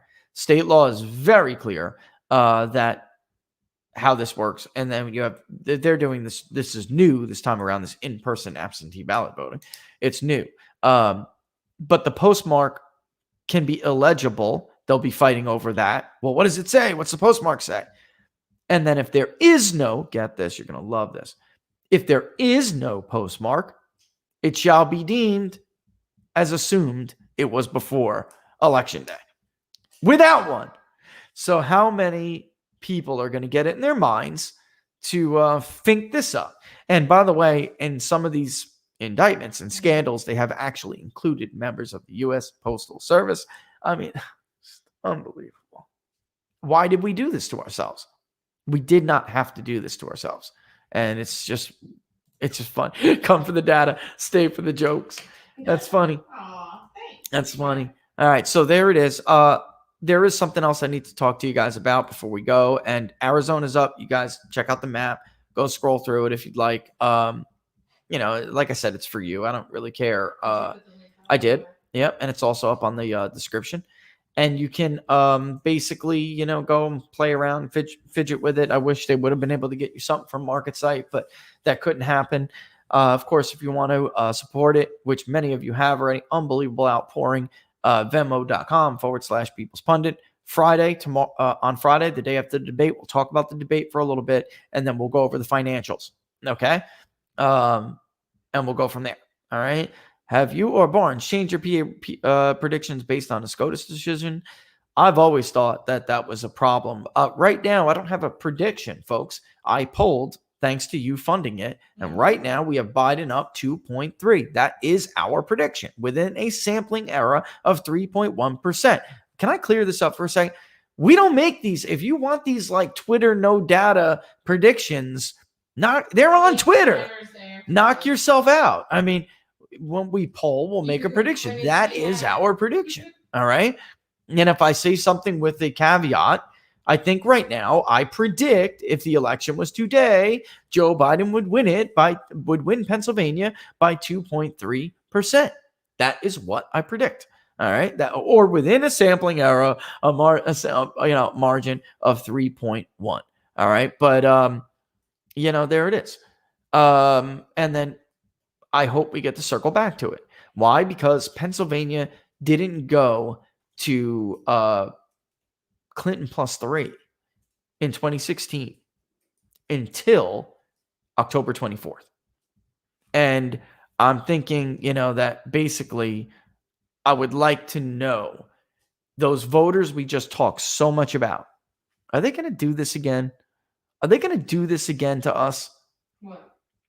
Are they going to just all of a sudden, jump on it, and things will move? And then, So these people that we're polling right now, will they move at the last minute like they did of to course us? they don't. Because know. what they're going to do is. Here, I'll get it for you guys here. Hold on. Somebody's asking for Well, it. too crazy. Go ahead, Laura. It's on. Well, what I'm saying is what they're simply going to do is bring it down closer so they can see face, right? And just say. Can I add you to this and give Yeah, myself a hot minute? There you go. All right. So start from the beginning, I guess. Yeah. So what I'm saying is that they're going to bring down their numbers closer to yours so they could save face. Already doing it. Yeah, we predicted this a week and a half ago. Yeah. And then they're going to blame something like, oh, it was the Hunter effect that changed the numbers so drastically, or that, because he had to go into hiding for so long, that's why the numbers changed. And then later on, they're going to do what they did last year and 2016, as they do now on the news, saying all these people were so close, but just missed the mark. Yet forget to mention you. I'm just telling you, it's going to be history repeats itself. Yeah, look. I'll make a prediction right now. No matter who wins, I'll be closer. I mean, that's my prediction. Right? He already did release a Trump can still win. He just tweeted yesterday that Trump can lose. The polls could be Biden plus 10 nationally, and Trump could still win because it's closer in the battleground states and the margins are this and that and the other thing. And that is true. My argument is that Donald Trump was never down in Florida by 11 points. Donald Trump was never down in Pennsylvania by 11 points. There is a last minute movement, but it's never that big, guys. It's never that big. And from polling since what now? August with the Epoch Times and then into September with the Epoch Times, I saw how they were getting their Biden plus nines. I could see it in our own data. I could see it. And we just are big believers in mixed mode. And up on the map, I mean, I don't know that anyone's been this transparent. I even gave them the names of the companies that we're working with for data providers. And people are welcome when the Transparency Initiative checklists go up. They're welcome to call those companies. Their contacts will be there. All right. The bottom line is I'm a big believer in mixed mode. The only thing I even get different data for same modes from different people when I can't do it myself from the database. So for instance, if we're under the gun or I feel like I'm missing somebody, I may go back to Dynata and I may say, hey, it happened in Arizona. I may say, hey, I'm not doing that great in Java, reaching people in Yavapai. We're trying by phone as well. It's not doing very well. How, can we target some people in Yavapai to beef this up? We do that for different. The only one I don't do differently is, that's not even true in and of itself. We have our own list still, but they have all originated generally from Aristotle because we believe Aristotle has the best updated data attributed, which by that I mean you can also look in a consumer base. So there is a group of people, and we're talking about new voters.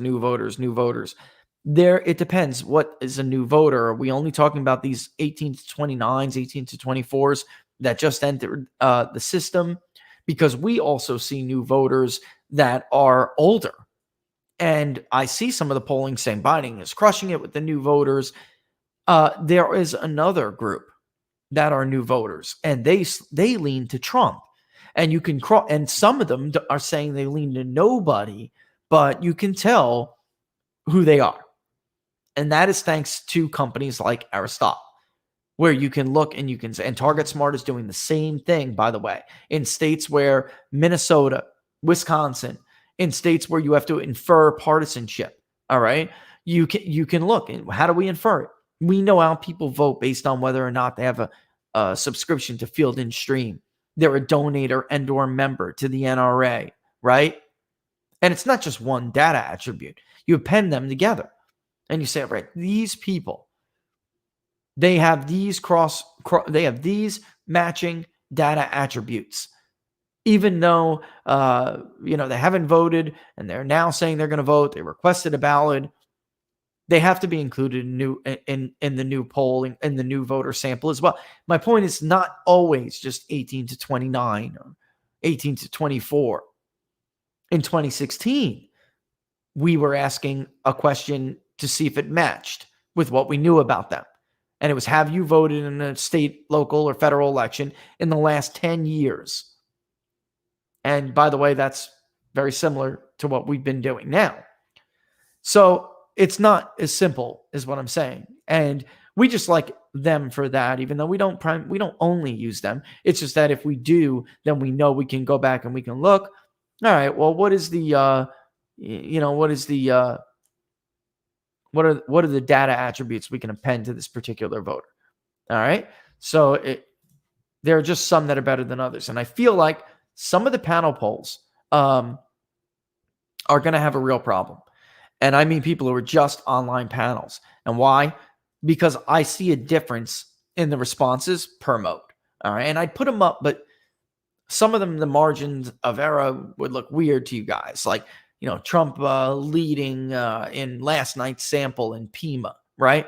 But not everywhere, not every panel, not whether or not you text messaged them, right? Not whether or not you sent them an email. And sometimes it'll just make for more confusion than anything. But some of these panel polls, and they're already discussing this, they're looking back and it's like COVID with the lockdown. There was this massive infusion to the panels. And sometimes that can really throw it off and make it unrepresentative. And I think that some of the panel polls didn't really see this coming. 4 years ago, the online panels that we were targeting were too conservative. Mm-hmm. Now they're way too liberal and moderate. And actually in Arizona, the samples from Arizona, the percentage of liberal wasn't off. You know, it was the percentage of moderate that was off. And, you know, so there it is. You know, so Matt will be on it. Let me answer that question. That's a big question. What's going on election night? We're getting real-time results from the decision desk. We're going to partner up with them. We'll have our own maps. You'll be able to click on a state. It will open up. You'll see the county result. You will not, and even we will not be able to get precinct level data for hardly anywhere now. Really unfortunate, especially I'm talking about battleground states. Very unfortunate, but these states at this point are just trying to keep their heads above water.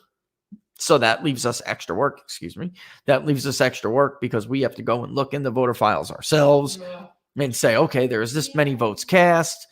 They're reporting this much is left. Which precincts could they be in? If that's the case, I mean, it's going to be a freaking nightmare, but it'll be fun. And we'll have it because the project we're doing, it's a studio in Arizona. It will be legit operation, but I will not be there. I'll be remotely doing it from my own compound because there's just too much for me to move.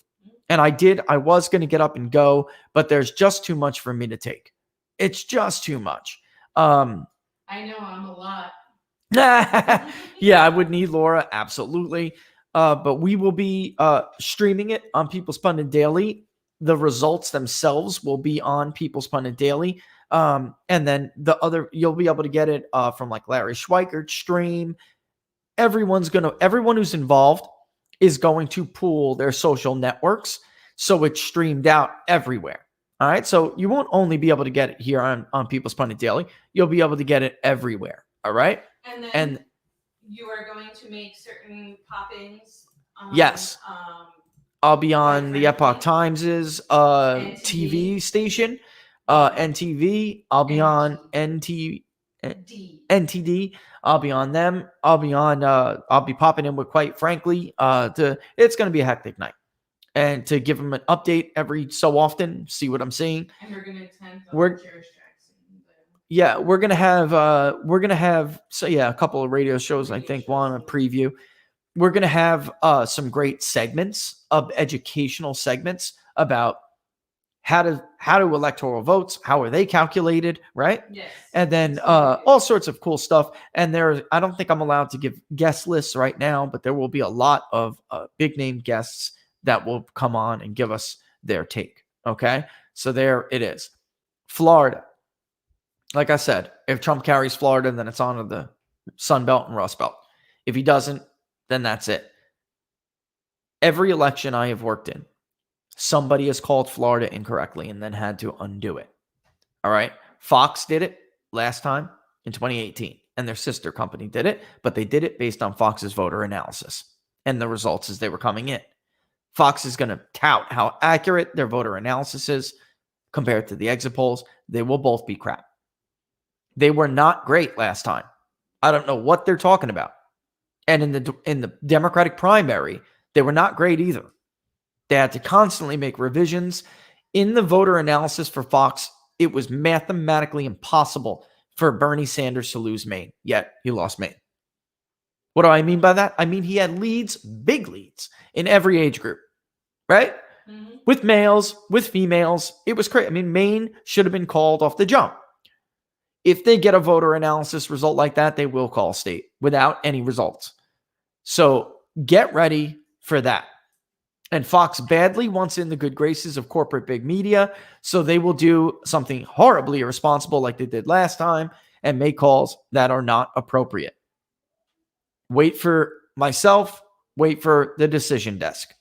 Okay? Remember when Fox News called it wrong and then you had to make them? Oh, they did They that went just... back and realized they made a mistake. Yep. I mean, they've done this before. Somebody has done it. It has always happened. In 2016, I believe. Who called Florida in 2016? No, I mean for Hillary Clinton. Somebody had to undo it. It was One or two. It I think it was NBC and Sky News. Yes. Somebody did it. I think so. I'm gonna have to look for it. Yeah, I mean, that's it. That's really where it is, So I can't remember, but it will happen.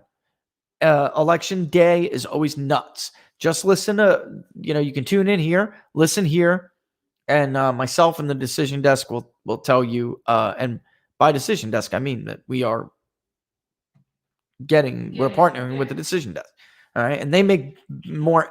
They have, and by the AP is too conservative. There's like ridiculous, That's really it. You lost your ballot in Collier County. Oh my God. Or they lost your ballot. Florida has a great vote tracker. Okay. So if you want to see where your absentee ballot is gone, you can go online. Florida has a fantastic vote tracker. All right. So there it is. Yeah. Okay. Right. NBC said it was leaning Hillary, but they didn't want to officially do it. Yeah, that's it. But they never. You called it first. You called Florida. Yeah, Florida was gone pretty quick because they don't understand where these votes come from. Florida is too complicated for these people. They're relatively mediocre people. They're not very good at what they do. They want to believe things. So it's sad. I think I tweeted it at first, honestly. And then they also intentionally do. I know what you're gonna. They intentionally try to get the Panhandle to think the state is lost, so the Panhandle doesn't vote heavily, and people get off lines. Panhandle are election day voters. They have been forever, and they were in 2018, and they will be again. They were in the primary as well. They will be again. All right. Looked at it, says not received. Yeah.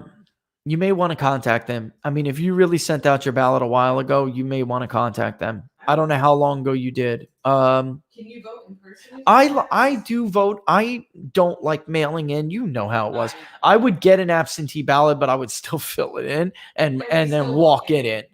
But a lot of times I in person early voted. I always did like election day voted. I like the old school election day vote. But it's not like I never did. If I felt like I needed to get out and vote because I may not make it on election day, then I would do it. But I never mailed it. I never mailed a ballot. I know too much. I've seen too much. So I simply will not do it. All right. So there we have it.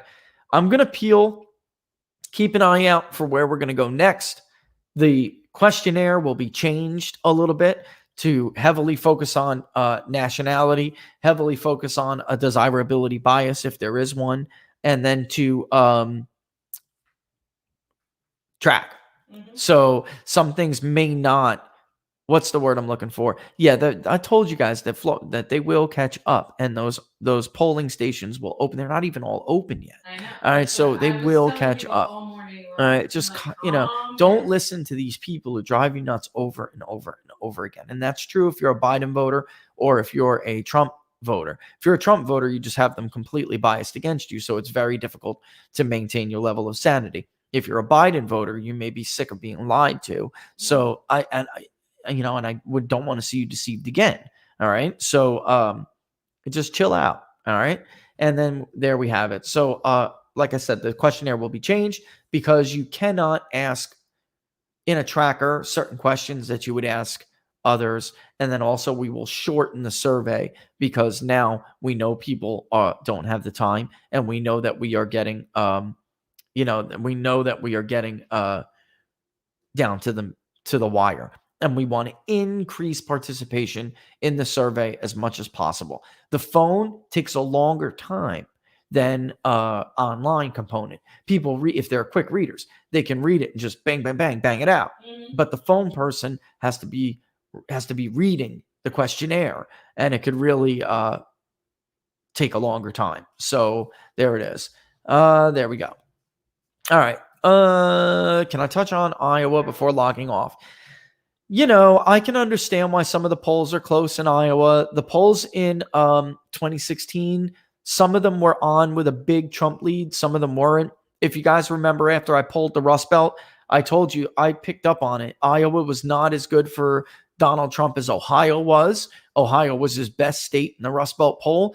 I still think, though, in the end, it'll be very difficult for Biden to beat him in Ohio. Look at the turnout levels from the primaries. Biden lost Iowa. There are fundamentals to election projection that don't fail you like public polling can fail you. And maybe it's going to be closer. I told you all, I think it's going to be closer. Iowa has voted to the left of Ohio every election except for 2016. And that boat rocking voter that I was just talking, I was just Wisconsin, Iowa, those are the kind, and parts of Pennsylvania. That is where these voters are. So I absolutely think that Iowa will be close. I do. There it is. All right.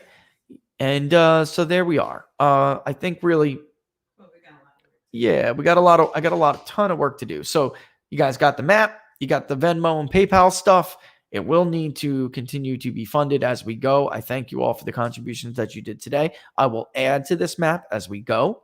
All right. We plan on adding. Do you guys see the chart that tells you vote shares? Every state is going to get a bar for belief in the shy voter. Every state will get a bar for comfort talking to pollsters, because the point of this exercise is not only to be more accurate. The point of this exercise is to identify once and for all some potential problems with polling in this industry. And even if the polls are right, Biden wins, I don't believe they'll be right with their margins. They were never being realistic. And I really want to end this because I'm trying to save the damn industry. I make a living in it. And if people find no value in it anymore, we're doomed.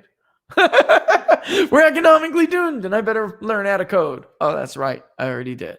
But there it is. There it is. All right.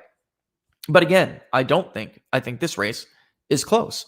A 2.3 lead in Pennsylvania is not a runaway lead. It's just not. And in fact, it's closer. What are we at, Laura? The election was held earlier this year because it's always the first Tuesday. So I believe it was the 6th in 2016 or the 7th, right? Now it's going to be the 3rd. So it'll be closer. So you have to keep that in mind when we talk about the polls. But again, the bottom line is that Hillary Clinton in our polling in 2016 did not start to collapse until the 24th.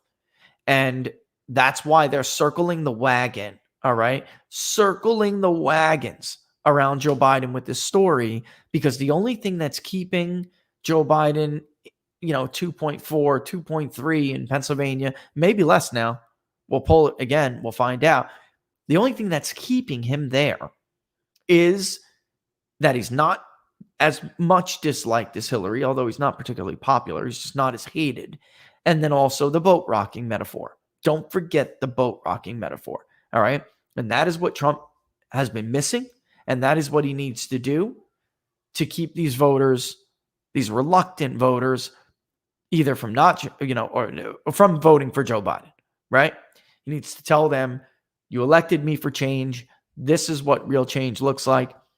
We've made a ton of progress. Don't let them beat you.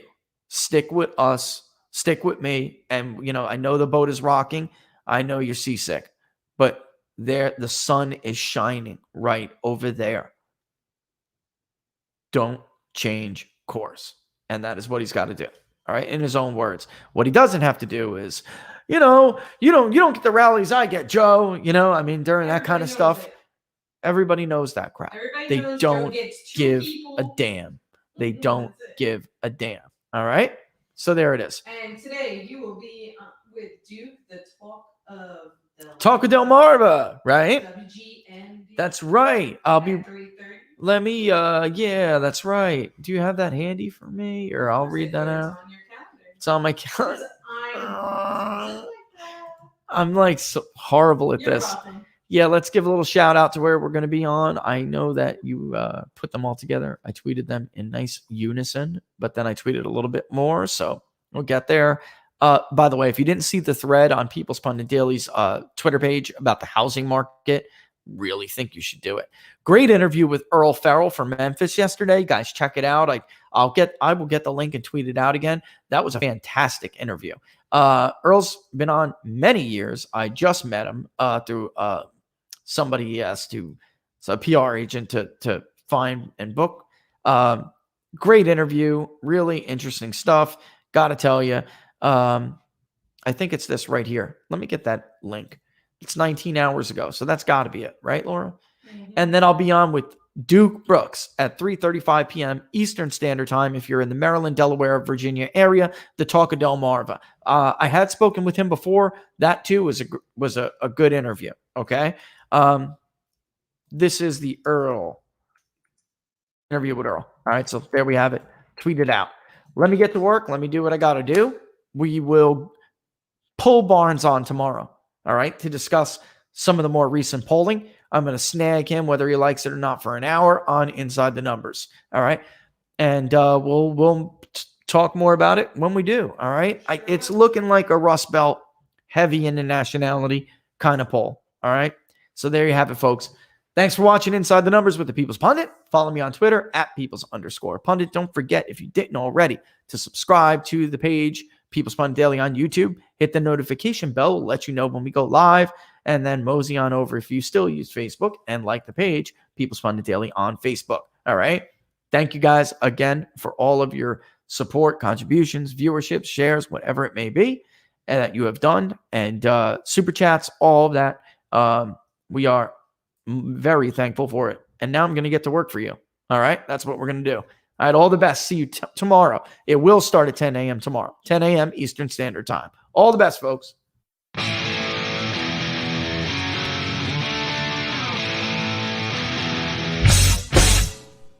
How much you wanna bet that I can get you back inside your head before the summer ends, and spread a little love just for a little fun. I'll make you come back to me before the rise of every sun.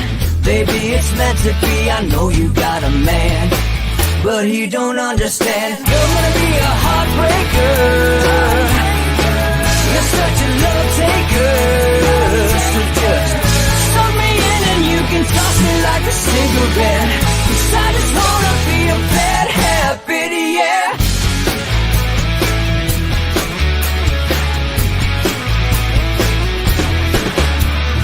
Rhythm in our love, it's impressive, excessive. You can't make this stuff up. My chest beats, it's restless, wakes the neighbors up above. Yeah, baby, come and show me love. Baby, come and show me love. Because you're gonna be a heartbreaker. You're such a love taker. So just suck me in and you can toss me like a cigarette. 'Cause I just wanna be a bad habit, yeah.